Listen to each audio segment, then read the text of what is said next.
To add a payment method on Whop, first open your browser and go to whop.com, then log in to your account.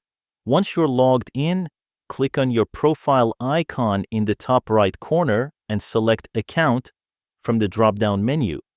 Now click on Payment Info. On this page, you'll see an option to add a payment method. Click it. You'll be asked to enter your full card details, including the card number, expiration date, CVV, and your billing address.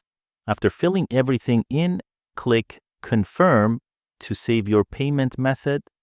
Once added, your card will appear on your account and will be used for any future purchases, subscriptions, or renewals on Whop.